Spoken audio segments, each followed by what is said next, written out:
Hi! Hi! My name is Aurelia Riquinto at isa po akong internet marketer. Nasubukan niyo na po ba yung iba't ibang paraan kung paano magiging positive and yet parang walang epekto?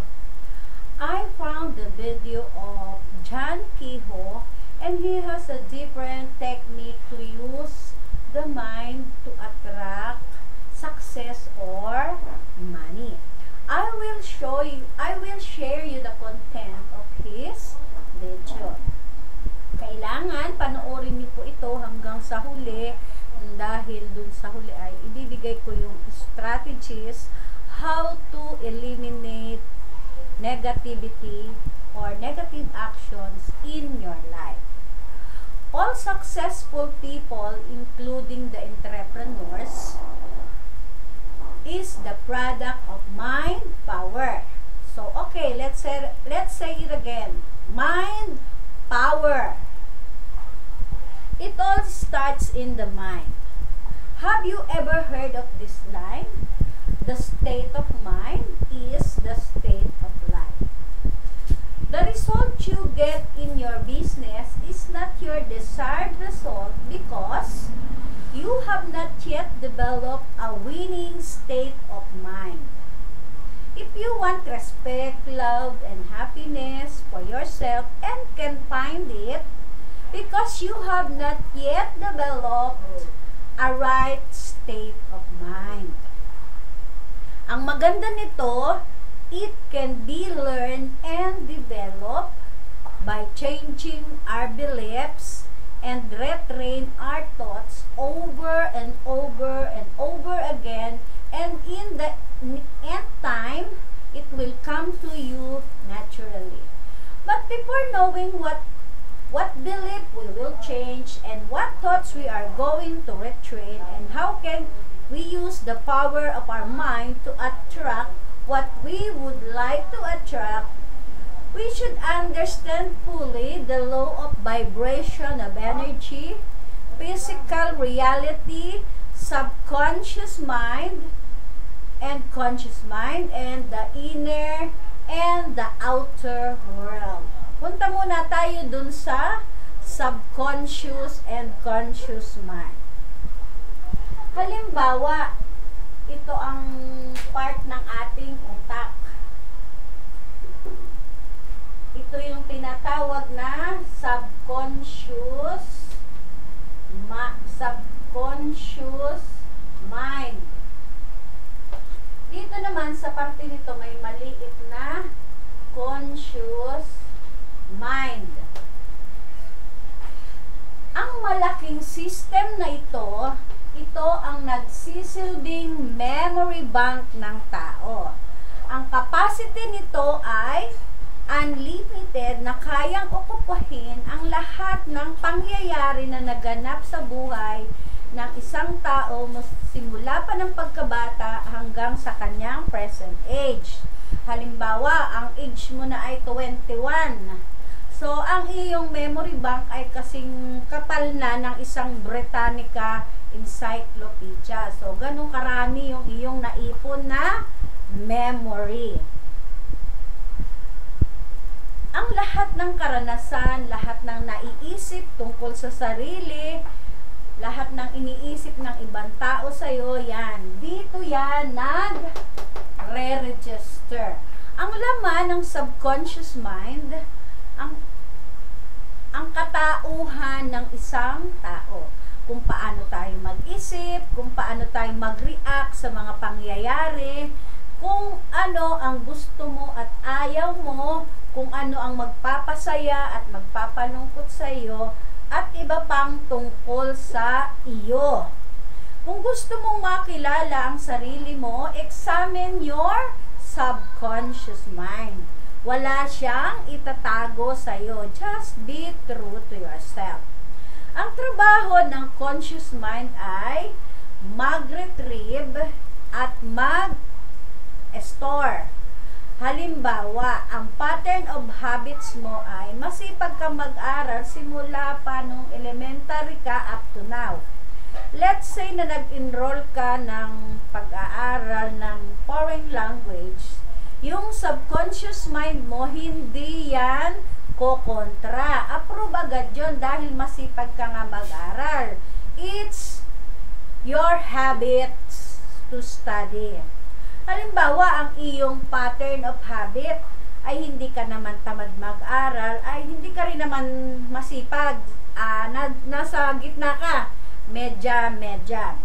Let's say na nag-enroll ka ng online training. Gusto mong mag-aral ng dibdiban.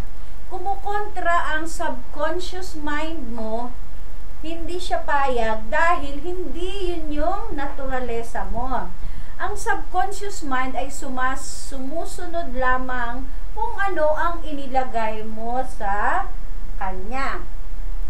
Dito ngayon papasok ang conscious mind. Nagising ka na sa katotohanan na hindi pala tama ang basta lang. Kaya ang gagawin ng conscious mind mo, lalabanan niya at babantayan niya ang dinidikta ng subconscious mind mo. Kaya nga ang sinasabi sa atin sa mga training, kagaya ng IM training, do it repeatedly to form a habit. Kapag ang pag-aaral mo ngayon ay ginawa mong habit, mariregister yan dun sa conscious mind mo down to the subconscious level. Then, ang pag-aaral mo ay magiging natural na lang sa'yo. Ang subconscious mind ay nakukuha natin sa pamamagitan ng habitual pattern simula nung bata pa up to the present age. Katulad din niya ng ating isip. Kung ano yung palagi ang thinking pattern natin, either maganda or hindi maganda, yun din ang nagiging pattern of thinking natin sa ating subconscious mind. Tamo ang paglalakad, pagkain, pagtulog. Iniisip mo pa ba kung paano mo ito gagawin? Hindi na. Dahil master na master mo na ito, ang mga ito. Kung ikaw ay 30 years old na, 30 years mo nang minamaster ang mga ito. Halimbawa, may tangan kang pagkain, biglang nagka-brown out. Pag sinubo mo yung pagkain, magkakamali ka pa ba? Siyempre hindi. Dahil hindi ka na mag-iisip kusa ng susunod ang iyong katawan. Maliwanag po ba ang conscious at subconscious mind? Punta naman tayo ngayon sa vibration of energy. Everything in this universe moves and vibrates with energy.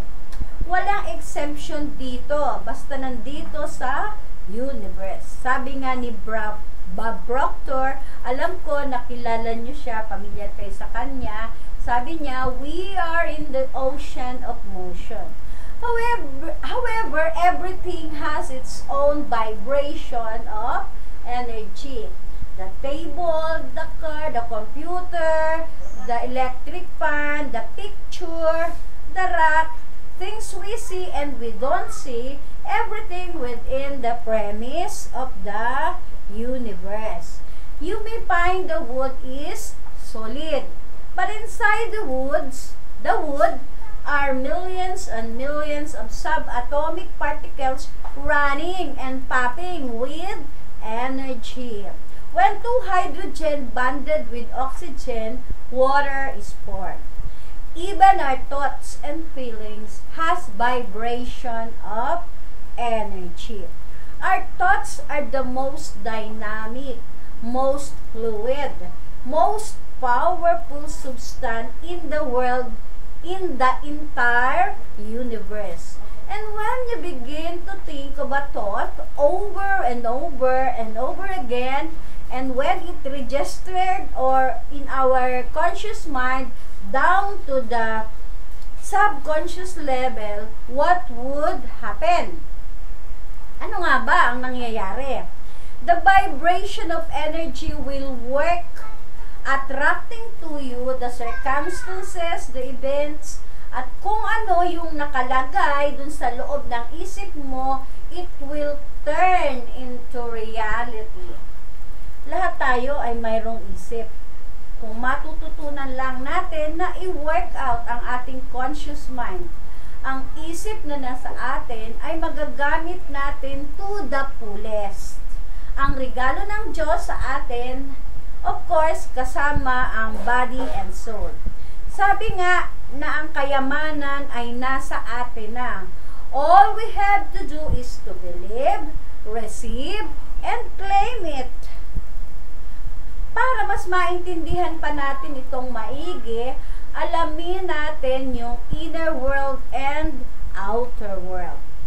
We live simultaneously in two different worlds, the inner and the outer world. Inner world consists of all your thoughts, beliefs, and actions and reactions coming from your mind, lingering every now and then. Outer world is all the circumstances and situations, phenomena and happenings in our lives, which is our reality. Example of inner and outer world. Halimbawa, it's Sunday today and you are going to the church to hear gospel. But before you are going to the church, you have an argument with your wife or your husband. And during the worship service, your thoughts are not with the gospel, but it's busy thinking about the argument you had with your husband. So, what is our outer world? Outer world, you are in the church to hear gospel. At ano naman ang inner world? You are thinking about the argument you had before. What will you do next when you come home, and what you are going to say when you meet him. Two things happening simultaneously in one event. Halimbawa, another example. Halimbawa sa office na pinagtatrabahuhan mo, pinatawag ka ng boss mo sa office niya. Ngayon, hindi mo maisip kung ano ang dahilan bakit ka pinatawag. So, ngayon, nag-iisip ka na baka may nagawa kang mali. Na isang malaking pagkakamali at ang katapat nito ay ipa-find out ka na. So, worry ka to the death. Kabadong-kabado ka talaga dahil iniisip mo kung paano na yung pamilya mo. Na ang sasabihin lang pala sa'yo ay may na-miss kang report na hindi napasama sa sinubmit mo. What is our outer world? Pinatawag ka ng boss mo to report to his office. Inner world, iniisip mo na may nagawa kang mali at ito ay isang malaking pagkakamali at sesesantehin ka na. Another example, halimbawa may kadil kang kliyente at ang usapan nyo ay magkikita kayo sa McDo. Isang oras ka nang naghihintay at inip ka na, panay ng tingin mo sa relo mo, ay nakatatlong order ka na ng Coke, ay wala pa rin. Mainit na yung ulo mo dahil yung mga teenager dun sa tapat mo ay pinagtatawanan at pinagchichismisan ka dahil na-indyan ka ng kadate. Sa inis mo, umalis ka na. All the while, dumating pala yung kausap mo after you had left. So, what is our outer world? Outer world, you are waiting for a client at McDonald's. Your inner world, mainit ang ulo mo dahil hindi pa dumarating yung kausap mo at feeling mo ay pinagtatawanan ka at pinagtritripan ka ng mga teenagers para asarin ka. Minsan, ganito po ba tayo? Or most of the time, mabilis tayong ma-stress, mawala ng pasensya. Dahil basanay tayo sa mga instant food. Mga instant, katulad ng instant coffee, instant boyfriend, instant girlfriend, instant food, ATM, fast lane, online services, and etc. etc. So, mas palalimin pa natin yung halimbawa ng ating outer and inner world. What do we do in our inner world? We overreacted and overwhelmed by what is happening inside in the outside world. When things are going well, we feel great. Yan, marami ganyan. But when things bad, we feel down. O, ganyan tayo. Because no one taught to us that we are living simultaneously in two different worlds unless you are reading the Bible. Kasi tinuturo yan sa Bible. We knew of only one world. Akala natin okay lang ang ma-stress, mawala ng pasensya. Hindi naman ako yung nag-umpisa. It's but natural for us. So that's why we are reacted so much on problem or situation. Oh, by the way, what do we mean by react? React means feel na feel, relate na relate tayo doon sa pangyayari. But when we reacted that way, that natural to us, it has a great impact to our thinking pattern. And what is the result? We lose our power to use our mind. Sayang. When we are positive, that is the time that we can tap from our unexplored conscious mind the best idea or solution that we are looking for unsolved problems.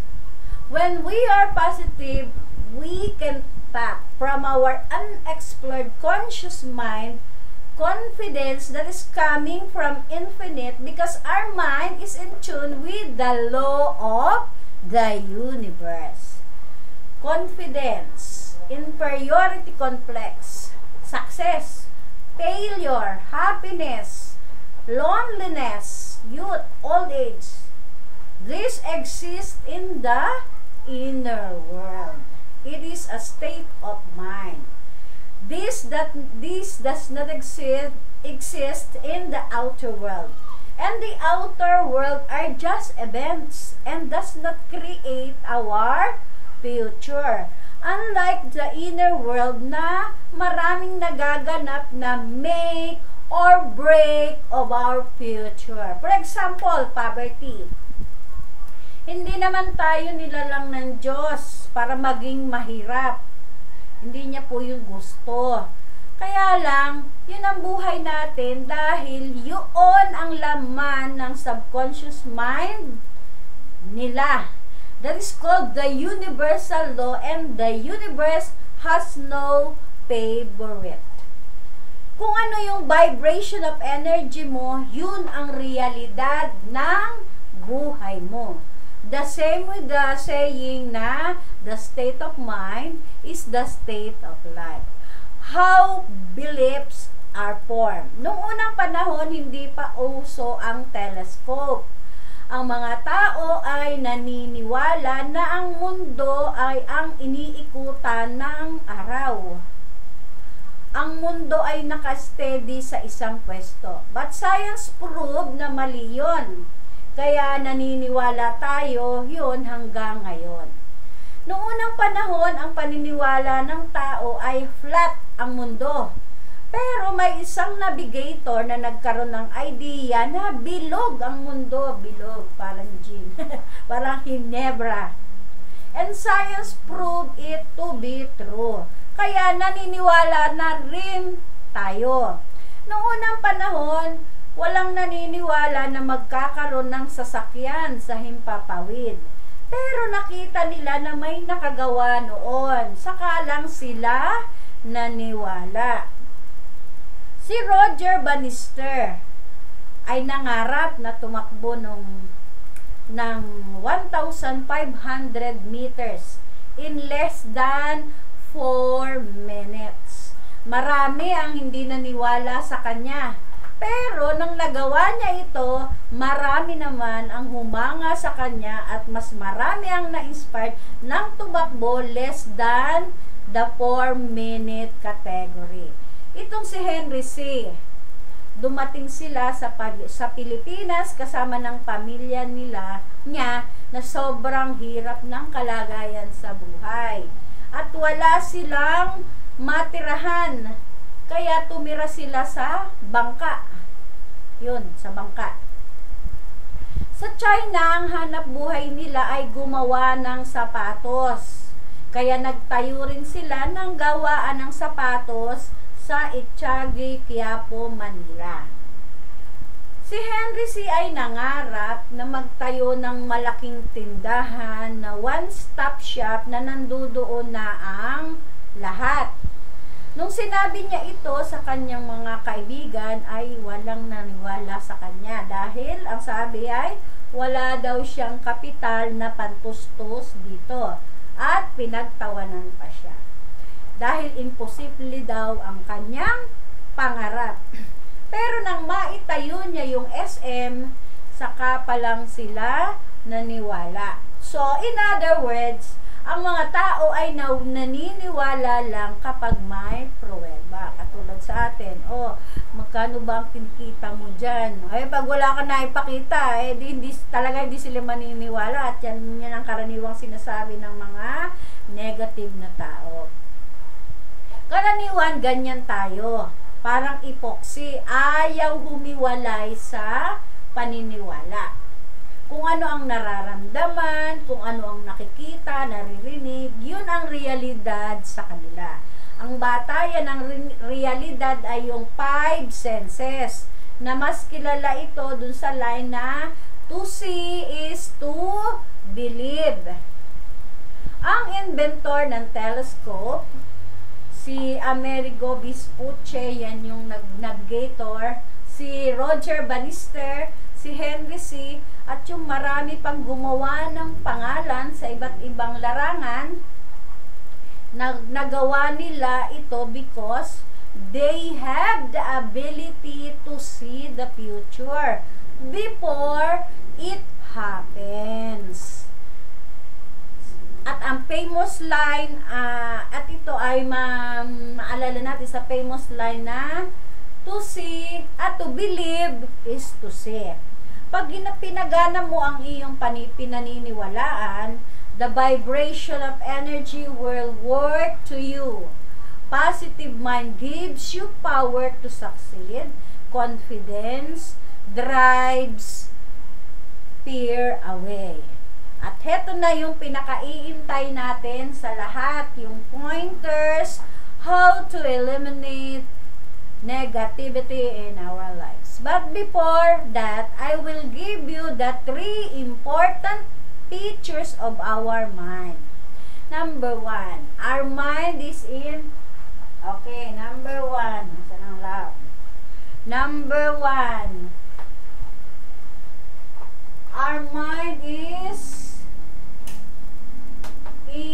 in action.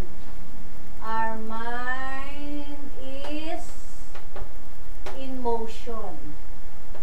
Number 1, our mind is in motion.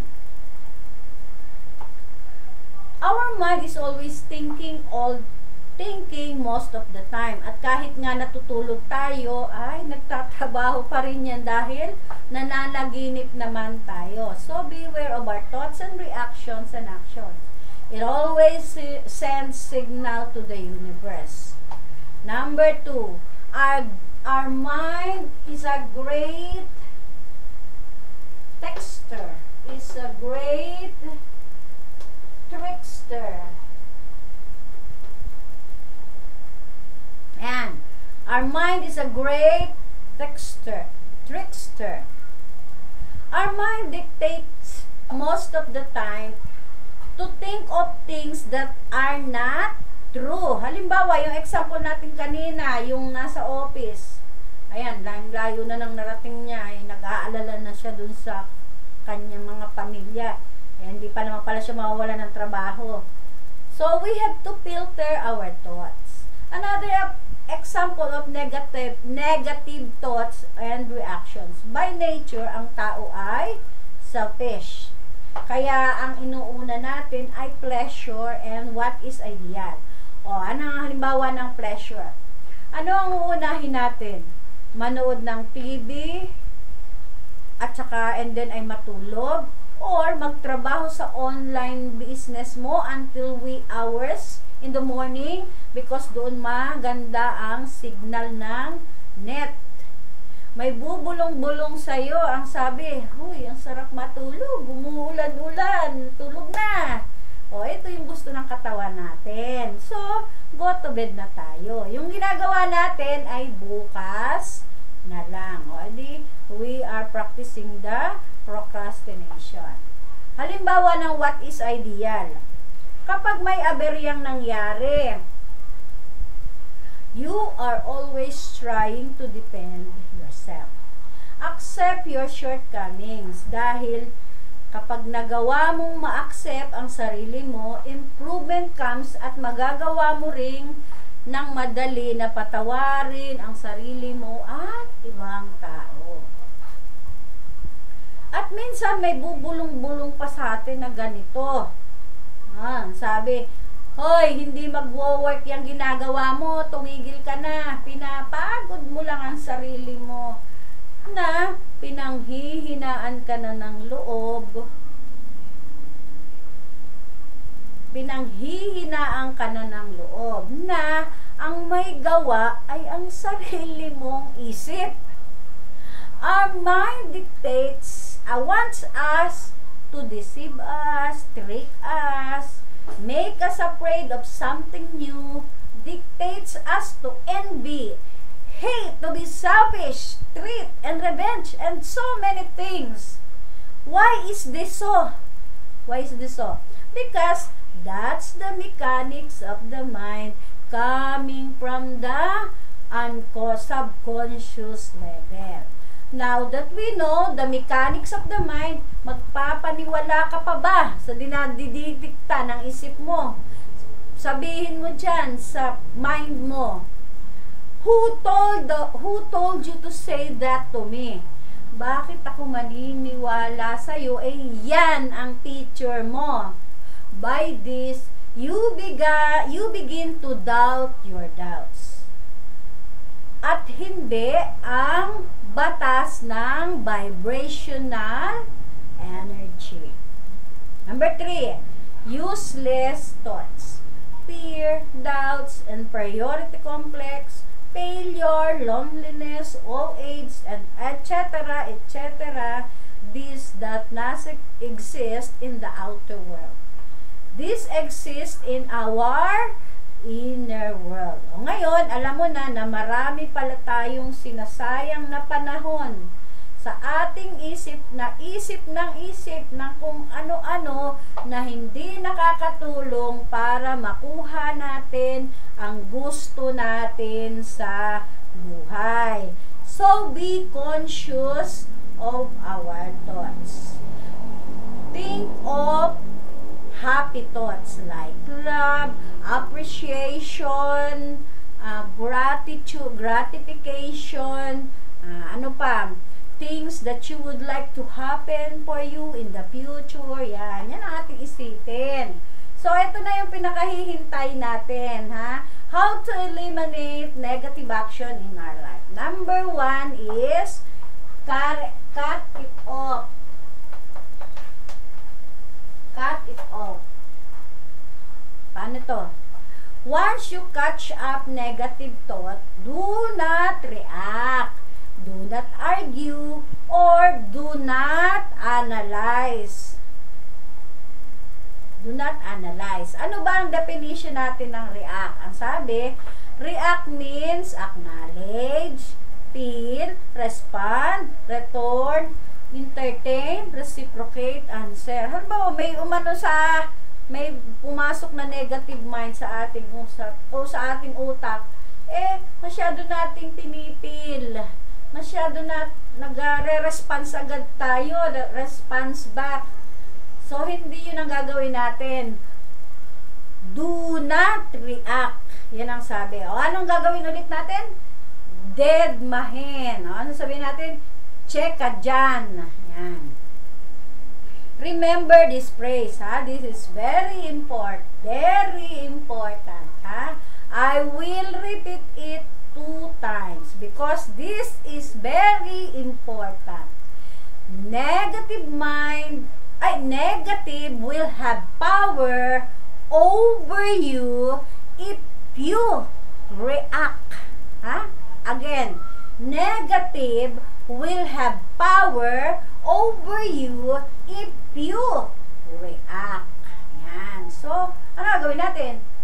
Do not react. And number 2, labeling negative thoughts. If you happen to catch up negative thought, ay lalagyan natin siya ng pangalan. Halimbawa, kanyari, may biglang pumasok sa isip mo, ay, kay tandang-tanda na, hindi mo na magagawa yan. Parang ganyan, may sinasabi sa yung ganyan, ano.